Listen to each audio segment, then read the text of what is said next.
Local mechanic pump subscriber அனைவருக்கும் வணக்கம். இன்றைக்கி நம்ம சேனலில் என்ன பார்க்க போகிறோம் அப்படிங்கிறத பார்த்தீங்க அப்படின்னா, இந்த அம்மீட்டரை பற்றி தான் பார்க்க போகிறோம். தெளிவாக தெரியும் பாருங்கள். ஆக்சுவலாக மிரரில் கொஞ்சம் பிளர் அடிக்குது. நான் உங்களுக்கு அதை பற்றி அப்புறமா சொல்கிறேன். ஸோ இந்த அம்மீட்டரை பற்றி உங்களுக்கு தெரியும், இதுக்குள்ளே உள்ள மெட்டீரியலை பற்றி தெரியும் அப்படின்னா பரவாயில்ல, இந்த வீடியோ பார்க்க வேண்டாம்.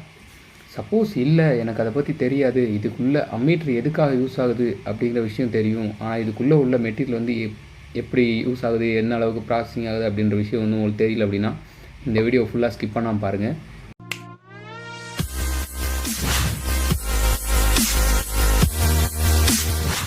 சரி, ஓகே. இந்த அம்மீட்டர் அப்படிங்கிறது எதுக்காக யூஸ் ஆகுது அப்படிங்கிற விஷயம் ஃபஸ்ட்டு பார்ப்போம். அதுக்கப்புறமே இதுக்குள்ளே உள்ள மெட்டீரியல் எப்படி இருக்குது, என்னென்ன மெட்டீரியல் இருக்குது அப்படிங்கிறத செகண்ட் பார்ப்போம். தேர்ட் ஒன், இது எப்படி ப்ராசஸிங் ஆகுது அப்படிங்கிறத பார்க்கலாம்.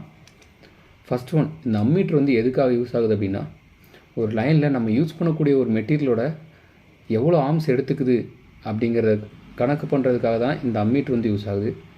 சரி, இந்த அம்மீட்டர் இல்லை அப்படின்னா என்ன பிரச்சனை அப்படின்னு பார்த்தீங்க அப்படின்னா எந்த பிரச்சனையுமே கிடையாது.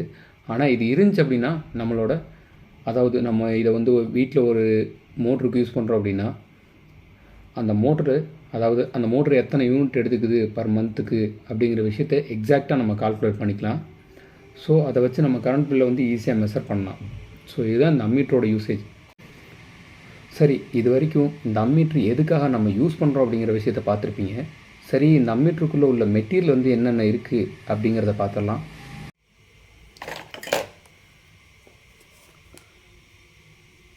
சரிப்பா, அம்மீட்டர் எது வோல்ட் மீட்டர் எது அப்படின்னு செக் பண்ணுறதுக்கு இங்கே வந்து பார்த்தீங்க அப்படின்னா ஏன்னு கொடுத்துருக்கிறது அம்மீட்ரு. இந்த வேவ் வந்து பார்த்தீங்க அப்படின்னா ஏசி டிரான்ஸ்ஃபார்ம் மட்டும்தான் யூஸ் பண்ணக்கூடியது. இதை வந்து மிஸ் பண்ணிடாதீங்க. நெக்ஸ்ட் வந்து பார்த்தீங்க அப்படின்னா இது வந்து நீடில் அப்படின்னு சொல்லுவாங்க. இது வந்து டயல் போர்டு. இது வந்து பார்த்தோம் அப்படின்னா நான் வெளியே இருந்து மெஷர் பண்ணக்கூடிய விஷயந்தான். சரி, உள்ளே இருக்கிறத எப்படி மெஷர் பண்ணலாம் அப்படிங்கிறத பார்த்தீங்க அப்படின்னா, பின்னாடி திருப்பினீங்க அப்படின்னா இங்கே ஒரு 5 ஸ்க்ரூ இருக்கும். 1 2 3 4 5 6.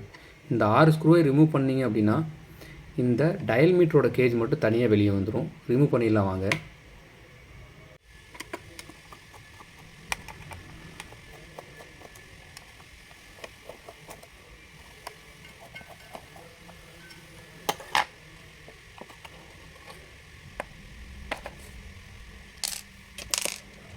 ரிமூவ் பண்ணதை பார்த்துருப்பீங்க. இப்போ வந்து பார்த்தீங்க அப்படின்னா இந்த டயல் கேஜ் இதுக்கப்புறமே உள்ளே வந்து பார்த்தீங்க அப்படின்னா, அதாவது இந்த உள்பக்கம் வந்து பார்த்திங்க அப்படின்னா ஒரு காயில் ஒன்று இருக்கும். அடுத்து இந்த 2 லைன் இன்புட் வந்துருக்கும். இங்கே வந்து பார்த்தீங்கன்னா உங்களுக்கு தெரிஞ்சுருவாங்க, லைன் 1 லைன் 2. இந்த 2 லைன், அதாவது இந்த அம்மீட்டர் வந்து சீரியஸாக தான் கனெக்ட் பண்ணணும்.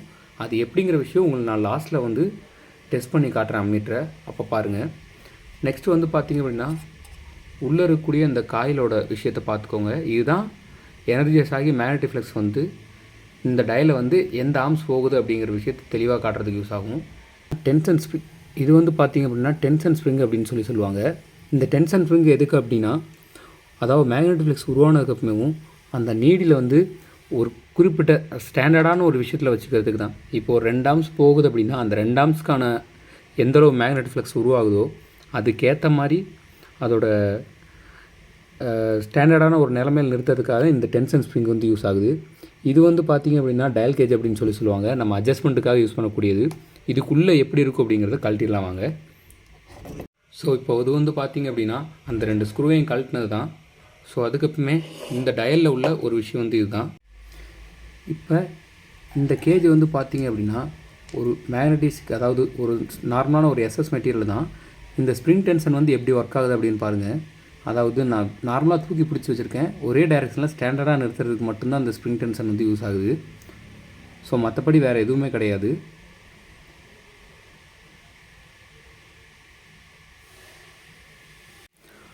சப்ளை வந்து நம்ம இது வழியாக இங்கே உள்ளே கொடுக்குறோம் அப்படின்னா இந்த காயில் வழியாக சப்ளை போகும்போது எனர்ஜிஸ் ஆகும். அந்த எனர்ஜிஸ் வந்து இந்த எலக்ட்ரிக்கல் எனர்ஜி வந்து உள்ள இந்த பிளேட் வழியாக வந்து அது மேக்னெட்டிக் எனர்ஜியாக மாறும். இந்த பிளேட் வந்து பார்த்திங்க அப்படின்னா ஒரு ஆஃப் மட்டும்தான் கொடுத்துருப்பாங்க. அதுக்கு என்ன காரணம் அப்படின்னு பார்த்திங்க அப்படின்னா, இந்த டயல் வந்து மேக்ஸிமம் இந்த அளவுக்கு தான் எனர்ஜிஸ் ஆகும். அதுக்கு மேலே போயிடுச்சு அப்படின்னா உள்ள ஸ்டார்டர் வந்து டிப் ஆயிரும். அதுக்கு காரணம் வந்து எம்சிபி தான். அதை பற்றி இப்போ பார்க்க வேண்டாம். அதாவது இது ஹாஃபாக இருக்கிறதுக்கான மெயினான ரீசனே இதுதான். பார்த்தீங்கனாலே உங்களுக்கு தெரிஞ்சிருக்கும் பாருங்கள். இந்த பக்கம் எஸ்எஸ் மெட்டீரியல் வந்து உள்ளே இருக்குது, இந்த பக்கம் இந்த அயான் ராடு வந்து இல்லை. உள் பக்கம் வந்து பார்த்திங்கன்னா உங்களுக்கு தெரிஞ்சிருப்பாங்க, இதில் வந்து கவர் ஆகிருக்கு. இந்த அயான் ராடு தான் இதில் உள்ள மெயினான விஷயம். ஸோ இப்போ இது எப்படி ஒர்க் ஆகுது அப்படிங்கிற விஷயத்த ஃபுல்லாக பார்த்துடலாம் வாங்க.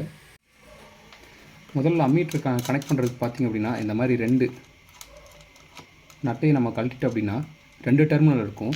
முதல் டெர்மினலுக்கு ஒரு ஒயரும், ரெண்டாவது டெர்மினலுக்கு ஒரு ஒயரையும் போட்டு கனெக்ட் பண்ணிக்கோங்க.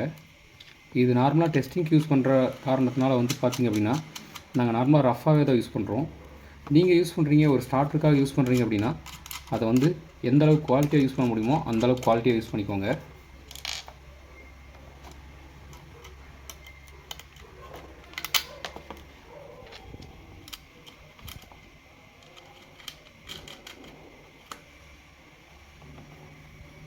இதில் இருக்கக்கூடிய 2 டெர்மினலில் ஒரு டெர்மினல் வந்து நான் எம்சிபிலையும், இன்னொரு டெர்மினலில் வந்து நான் மோட்டரோடையும் கனெக்ட் பண்ணி போகிறேன். ஸோ இது கடைசியாக எவ்வளோ ஆம்ஸ் எடுத்துக்குது அப்படிங்கிற விஷயத்த தெளிவாக பார்க்கலாம் வாங்க. சரி, இப்போ வந்து பார்த்தீங்க அப்படின்னா இந்த அம்மீட்டரை நம்ம எப்படி கனெக்ட் பண்ணணும் அப்படின்னா, நான் ஃபேஸு நியூட்ரல் மொத்தம் 2 கேபிள் வந்து எடுத்திருக்கேன். இந்த கேபிள் வந்து நியூட்ரல், இது வந்து ஃபேஸ். நான் ஃபேஸோட வந்து ஒரு எம்சிபி எப்போவுமே கனெக்ட் பண்ணுவேன். ஏன்னா எந்தவித எலக்ட்ரிக்கல் டேமேஜும் வரக்கூடாது அப்படின்ற ஒரே ஒரு காரணத்துக்காக. ஸோ இதில் வந்து பார்த்திங்க அப்படின்னா முதல்ல உள்ள ஒரு டெர்மினலில் உள்ள இதில் கனெக்ட் பண்ணிவிட்டு, ரெண்டாவது டெர்மினலில் மோட்டரில் உள்ள இந்த 2 லீடில் 1 லீடில் வந்து கனெக்ட் பண்ணுவேன். நெக்ஸ்ட் செகண்டில் உள்ள நியூட்ரல் வந்து பார்த்திங்க அப்படின்னா இந்த மோட்டரோட டைரெக்டாக கனெக்ட் பண்ணிடுவேன். ஸோ அப்படி பார்க்கும்போது இது வந்து சீரியஸான ஒரு கனெக்ஷனில் இருக்குது. ஸோ இந்த மாதிரி சீரியஸான கனெக்ஷனில் இருக்கும்போது மட்டும்தான் இந்த அம்மீட்டர் வந்து ஒர்க் ஆகும். இதே வோல்ட் மீட்டர் வந்து எப்படி ஒர்க் ஆகும் அப்படிங்கிறத அதை நெக்ஸ்ட் வீடியோவில் நான் சொல்கிறேன். இல்லை உங்களுக்கு தெரிஞ்சிருக்கு அப்படின்னா வேண்டானாலும் நீங்கள் கமெண்ட் பண்ணுங்கள். ஏன்னா ஒரு வீடியோ வேஸ்ட்டாக போட்டுட்ருக்க வேண்டிய அவசியம் இல்லைங்களே. சரி, நான் இப்போ கனெக்ட் பண்ணுறேன், கனெக்ஷன் கொடுக்குறேன், கரெக்டாக இருக்கும் அப்படிங்க.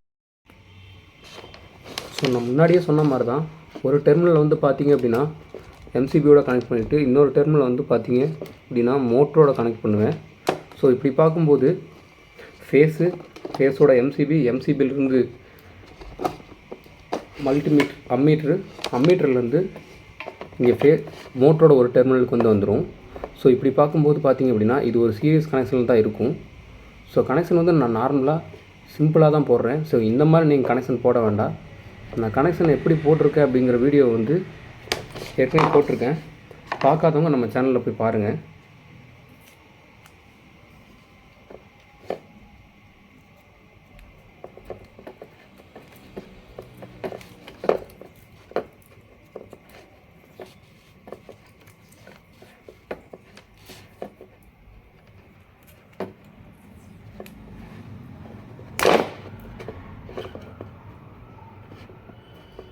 செகண்ட் ஒன்றில் இருக்கக்கூடிய இந்த லைனை வந்து பார்த்திங்க அப்படின்னா டைரெக்டாக நான் நியூட்ரலோட ஜாயின் பண்ணிடுறேன்.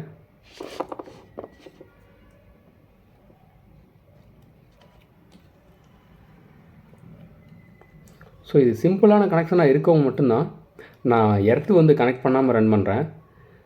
சப்போஸ் உங்களுக்கு நீங்கள் பர்மனெண்ட்டாக கனெக்ஷன் பண்ணி ஓட்டுறீங்க அப்படின்னா முடிஞ்ச அளவுக்கு ஒரு எர்த்து கனெக்ட் பண்ணி ஓட்டுங்க. அப்படிங்கும்போது எந்த வித டேமேஜஸும் அவ்வளோ சீக்கிரம் வராது. ஸோ இதையும் நான் டேப் அடிச்சுட்டு உங்களுக்கு ரன் பண்ணி காட்டுறேன் பாருங்கள். இப்போ நான் நோலோடு தான் ரன் பண்ணுறேன். ஸோ அதனால் வந்து பார்த்திங்க அப்படின்னா ஆர்ம்ஸ் வந்து 2.18 தான் எடுக்குது. ஸோ இதில் வந்து அக்யூரேட்டாக காட்ட முடியல. அதனால் நான் உங்களுக்கு மல்டிமீட்டர் வச்சு தெளிவாக காட்டுறேன் பாருங்கள். மல்டிமீட்டர் 2.12 110 அந்த சம்திங்கில் தான் எடுக்குது. ஸோ இப்போ நான் தெளிவாக இன்னொரு வாட்டி காட்டுறேன் பாருங்கள்.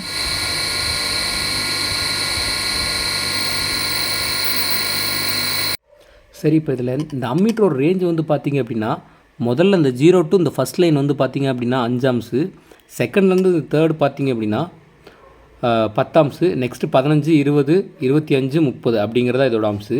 இப்போ நம்ம லாஸ்ட் டைம் டெஸ்ட் பண்ண பார்த்திங்க அப்படின்னா டோட்டலாகவே 2.18 ஆம்ஸ் தான் வந்துச்சு. அதாவது 2.18 தான் வந்துச்சு. டோட்டலாக 2.20 கூட வரல. அதனால தான் இந்த முதல் கோட்டை விட்டு லைட்டாக மேலே தள்ளி இருக்குது. இதுதான் இதோட ஒர்க்கிங் ப்ராசஸிங்.